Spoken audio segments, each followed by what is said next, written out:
Welcome to our latest episode of Hard Dose, where we're talking about Dawn of the Planet of the Apes. I am Brian McBalls, joined from the with the great Jordan Wade from LA. Hey everybody, how's it going? And yeah, we're here to talk about Dawn of the Planet of the Apes. I guess this first segment, this first little section, we're going to give our spoiler-free kind of review or recommendation, what have you. And then after that, we're just going to dive straight into spoiler territory, and that's where if you saw the movie and want to see what we thought, we're going to do full disclosure there. So yeah, Jordan, why don't you start us off? How did you feel about the film, and would you recommend it as a summer movie this year? Well, I'm gonna go ahead and say that this is it, being that Lego Movie and Captain America don't qualify as summer movies. This is the best summer movie I've seen so far this year.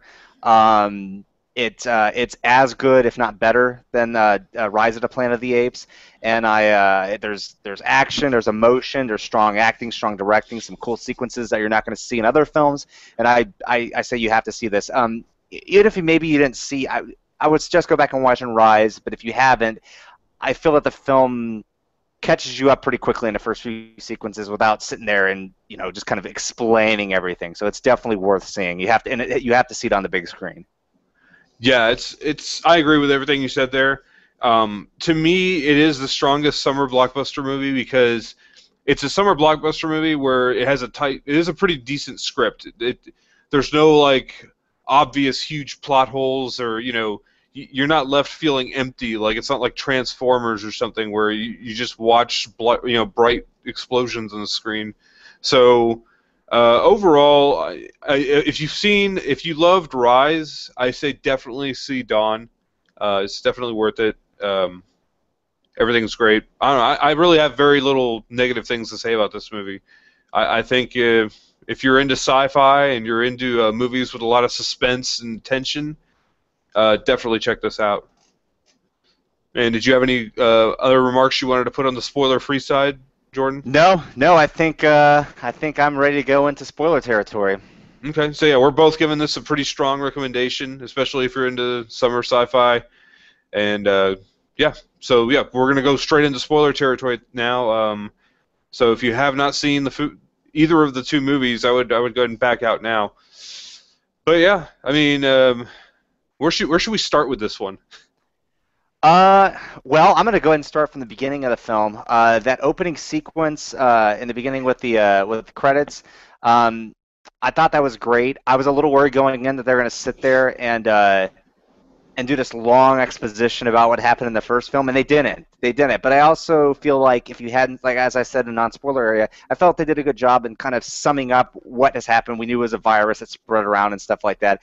I mean, you should still go back and see the first one if you haven't, but it does a good job of sort of catching people up who didn't know what happened in the first film. So I was really impressed with it. It was a well designed digital sequence.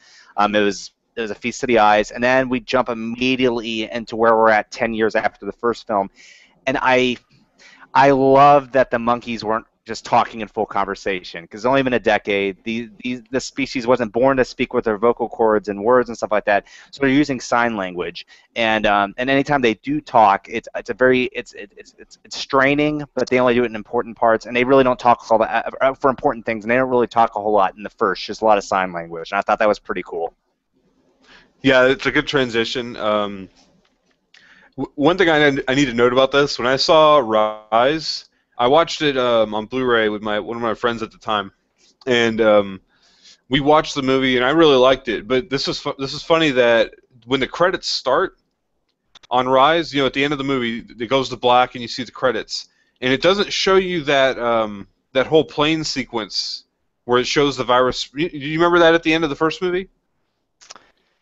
If you watch the credits, it's like Yeah. it goes to black, and it shows you some credits in the black screen for a bit. But after maybe like 10, 20 seconds, it jumps to a whole sequence where they show the planes flying and spreading the virus, and that's at the end of the first film. Yes. I remember this. And I completely missed that the first time I saw the movie.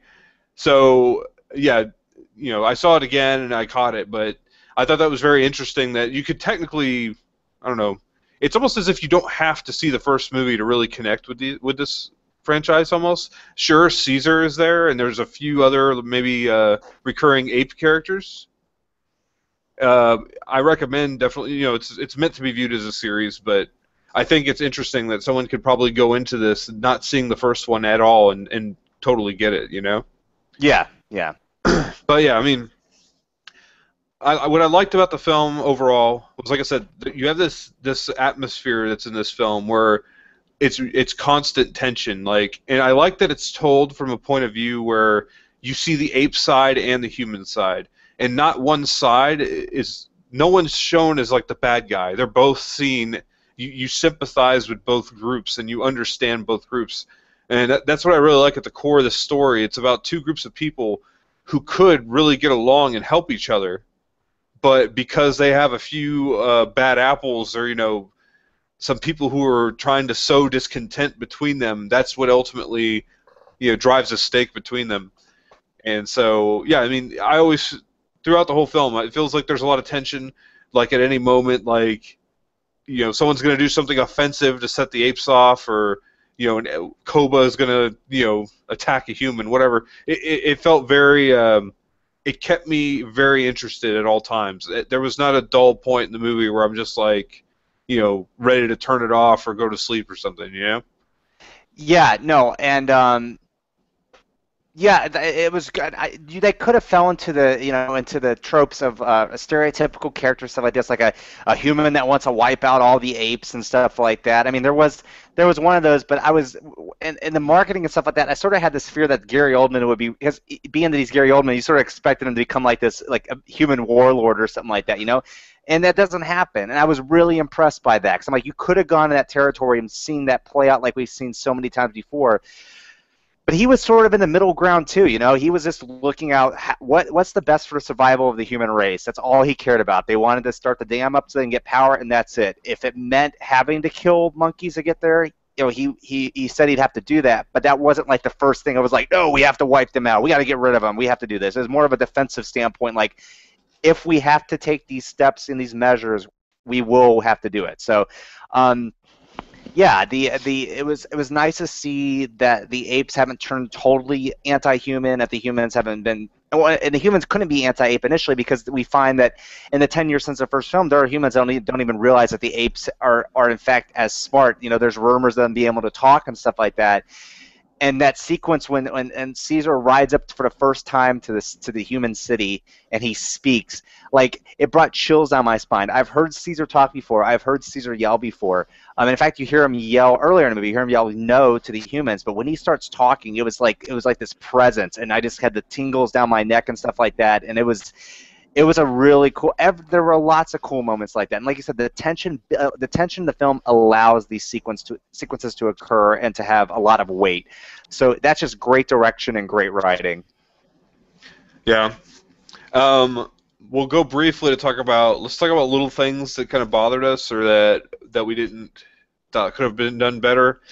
I, for one, thought the beginning of the film, where they're going to restore the dam, and you have I don't know the character's name. I could probably look it up on IMDb, but he's a minor character who keeps trying to. He's the guy who shoots the first ape he sees. Yes. I thought he was the weakest part of the movie, because he's like blatant dumb human character. Like, anything that guy could do wrong, he did wrong, and it's like, I wish that. Yeah. Yeah, his name is Carver, by the way. Carver, if people want to know. Yes. Yeah, that's him. And yeah, it's like everything he could have done wrong, he did do wrong. He shot the ape. The first time it's understandable. He was scared and he didn't know they were some intelligent, society. He just thought, oh, two big apes are going to attack me, and he shot one. But yes. After that, once it's established that they are kind of intelligent, and they're like, okay, we have to bring Carver back because he knows how to build the dam or whatever, and they bring Carver back, and it's like, I wish they had someone had sat him down and say, look, just chill out, man. Just don't be an asshole. It was almost like they knew it was like a diplomatic mission, and you bring certain people to the diplomatic missions. It's like trying to bring what's a good example? I mean, there's just some people you don't want to bring to a diplomatic mission, Yeah, yeah. And I completely I feel like they overplayed him a bit. When you find the shotgun hidden in the toolbox, I didn't have a problem with that because I could believe someone not fully, he's saying, "Hey, I'm gonna bring in a gun just in case shit goes down, and I have to protect myself and others." But that character he was already annoying from the get-go, and he'd already, like you said, screwed up a couple of times already to where it was like you already saw the apes reaction the first couple of times. There have been moments where the apes could have just killed them all and the apes didn't. So Hmm. you need to be a little more trustworthy. If there weren't already those moments leading up to that, I can understand why somebody's like, no, I'm hiding a gun just in case, just for survival reasons. And but yeah, he was an annoying character. I felt like they had to overdo him just because the film lacks a villain element up until Koba's turn. Yeah. Um, Well, he was kind of used as the kindling to start the fire almost. sure, sure. They needed something to kick off the tension, and why not make it a dumb human, I guess, right? So Yeah. um, that was my, I guess, bone to pick with everything. Did you have any specific instances that bothered you? Um, well, let's see here. It's not a bad thing, but I'm finding more and more of these big films that, and this is fine. Anytime you have a highly successful film such as The Dark Knight, you take that as a blueprint and you move and you use it going forward. Sam Mendes said The Dark Knight was a huge influence on Skyfall, and when you watch, 007 Skyfall, it's beat for beat almost the same as Dark Knight. I wouldn't say this is beat for beat the same as Dark Knight, but definitely in like the last third of the film, the final act of the film, I'd say it was a lot of. It felt like the sort of the beats of Dark Knight, especially when they're fighting in a tower. I know it was a tower above the city, but Koba and Caesar have their fight in this unfinished skyscraper, which is very reminiscent to the Joker and Batman having their fight. And in fact, Koba grabs a steel pipe, such as the Joker did, and starts attacking Caesar with it. And it may just be a great coincidence, but I thought it kind of made me laugh internally, just because I was like, this is. And again, it doesn't ruin the film. I was just like, I felt like it could have been a little more creative than that, but uh, it was still good. I like Koba as a character. I thought Koba was great. That whole, and you kind of go into history a bit, where obviously Brutus stabbed Caesar in Roman history, and you could say Koba was kind of like a Brutus to Caesar, and he attempts to assassinate him. He doesn't successfully do it, but it's sort of playing with history repeating itself in a way. Um, but uh, but yeah, no, just that final sequence is a little weird, um, and weird in a funny way, I should say. But yeah, no, I mean, there's not a whole lot to nitpick about the film. Caesar, a few of the apes look a little off. By and large, they look real. Kobo has always looked great. Maurice the orangutan is the most realistic Yeah. ape on that whole. Like, the uncanny valley is officially filled or whatever. However, the uncanny valley doesn't exist in Maurice. That is the most impressive animal I've seen in film, and the gorillas always look good too. There's something about Caesar and his son, His particularly his son. son. Blue Eyes looked weird the whole movie, and everybody I talked to said Blue Eyes just looked off. He looked like I don't know. It looked he didn't look ape, and he looked like he was trying to cross between ape and human, and just wasn't getting there. Neither side worked. I mean, Caesar's always a little off just because they try to humanize an ape a bit to try to make him a little more. I mean, his face is a little more humanized than a chimpanzee's normally is. But Blue Eyes was particularly strange, and it was kind of jarring every time it was, and actually creepy. Blue Eyes creeped me out, especially that sequence um, when Malcolm is trying to get the medical supplies for Caesar's wife Cornelia. No, was it?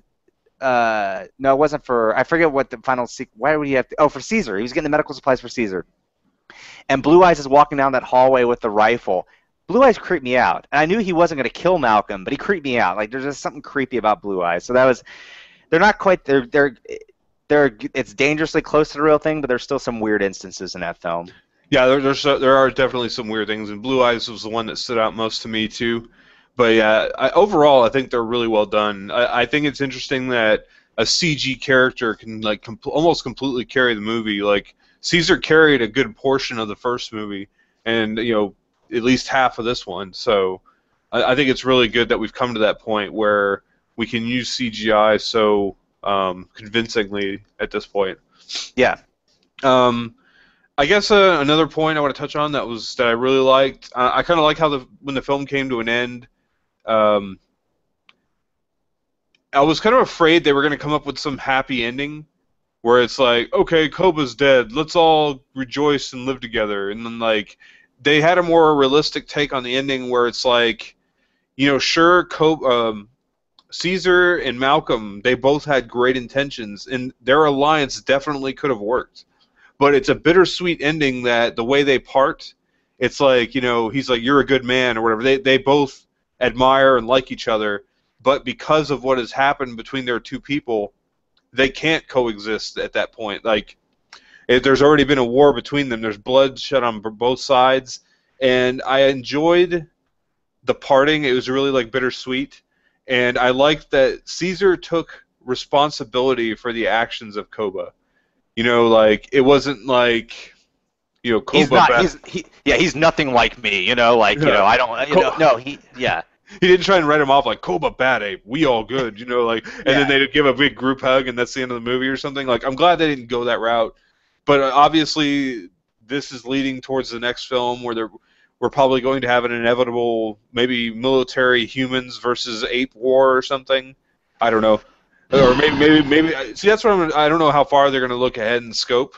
It could be something that happens right after, where it's maybe apes. Like I said, some big battle between humans and apes, or it's maybe another 10 years in the future, and apes have already wiped out most of the humans, and they've subjugated a good portion of them, or something like that. I've read an interview with Matt Reeves, the director of the film, who I'll touch on a little bit more in a second. He had said that originally, in the original cut of the film, the final shot was not intended to be Caesar with the apes. The final shot was actually supposed to be Caesar and the apes going to the Golden Gate Bridge and seeing military ships rolling in. And Uh, I think they might have shown that in a test screening, and the reaction wasn't positive because people felt like they were teasing something big and this sort of cutting it off. And so yeah. he decided to not show the ships because people are like, "Oh crap, we're going into this now," and you'd feel cheated if they show the ships rolling in and just cut to black. It's like, well, now I got to wait a couple years, and so I think they did this also to sort of save themselves. In case this didn't, we now know this film has been financially successful, but in case it was a bomb, they could be like, well, that's the end of the prequels. They just, what stuff happens in between. They go into Planet of the Apes. But I'm a little bothered with how that war would go out. I mean, unless the apes, other apes around the world are getting smarter. That population is not all that big. I don't see how it could I don't see how it could conquer human military. I mean, I know human race is sort of wiped out, but I mean, those are battleships and stuff rolling in. I don't know how monkeys are gonna Yeah, sort it'd of be beat interesting that. how they approach it. I was satisfied with the way they approached this one. So as long as they continue with their same kind of thought process, I think they'll do right. So far I've been nothing but impressed with this series. I came in on this. I was never a huge Planet of the Apes fan, and when I saw Rise of Planet of the Apes, I had no intention of seeing it. In fact, I thought it looked dumb. Like when I first saw the trailer for Rise of the Planet of the Apes, I thought it was retarded. That it's like, okay, they're starting when I thought it was like, okay, so some zoo monkeys are going to revolt and take over the world, and I was like, that makes no sense. But obviously, they explain it real well with the whole simian flu and all that going on, and how it was supposed to be a cure for Alzheimer's, but it only increases the ape's intelligence. So they set it up very intelligently, and I was very impressed. And I'm continue. This second film obviously impressed me as well. So Yeah, Matt Reeves did a great job directing it. I want to continue to touch on that. The three movies that he's directed so far, I have enjoyed all three of them. His first film was Cloverfield, and then he did Let Me In, which was an Americanized version of one of my all-time favorite films, Let the Right One In, a Swedish vampire film. And Let Me In was great. Like I went in, Let the Right One In is legitimately. I mean, literally one of my favorite films of all time, and Let Me In does a great job doing it. So I have goodwill for Matt Reeves, and he continues to be a great director. That sequence with the turret just spinning around in the middle of the battle, that is when he loves having these sort of interesting things that you sort of haven't seen before. And Let Me In, there's a car flipping over scene where the camera's inside the car that I'd never seen anything like that before. And this, he had a turret. and all that stuff going around the turret was all CGI. And I had read in an interview with him that him and Weta Digital, who did the digital effects, they went through like 1,300 different versions of that sequence, and he was actually afraid it wasn't going to make the film just because it was trying to find that right balance of what was going on. But it was perfect, and it shook things up and spiced things up. Instead of just continuing to see apes fighting humans, they decided to do this turret sequence where you see the chaos just ensuing around it, and just continues to spin and spin, and you see something new every time. And that was ingenious, and that was just a great idea. And yeah, this film does a good job. Another gripe I have is it's a little too long. They could have shaved some things off, but overall, I had an enjoyable time. It was well worth sitting through. Yeah, they probably could have shaved off a little bit. But yeah, no, I mean, I really just have mostly praise for this movie, and obviously, if you're still watching, you've either seen the movie and you're just wanting to see what we thought, or you just spoiled yourself. But even if you've heard what we said, I think you should probably check it out. I still think now, we're talking about the battle scene. I don't think there was that many battle scenes actually, which is an interesting thing. Is that I think that we get the one big battle scene where Koba kind of takes his army in. Yeah. And then he holds occupation, and then we have the next set of battle scenes, which is Caesar coming back. So yes. we kind of have like two little strings of battle scenes. So it's not a action-heavy movie, but that's the thing, is that it's interesting enough. It kept me entertained and interested, and I think the tension is what really kept the movie going. Yes, the tension was incredibly strong, and they rewarded that tension too. Sometimes you can build up a bunch of tension and there's a complete letdown, but they reward the audience for sitting through it. So yeah, it was just well done on that front. So yeah, I mean, overall positive reviews. Did you want to add anything else before we close out? No, I think that's it on that. I will have to say I did get to see Boyhood this weekend. I guess I'm gonna go ahead and just say you should definitely check that film out. It's a film that took 12 years to make. They filmed a scene every year, and you actually watch a boy grow up through it. It's got Ethan Hawke in it, directed by Richard Linklater, who did Bernie, Days of Confused, the Before series, School of Rock.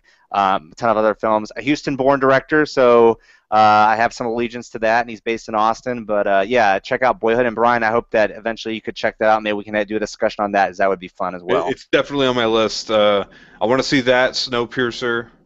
They're both on my list for sure. But yeah,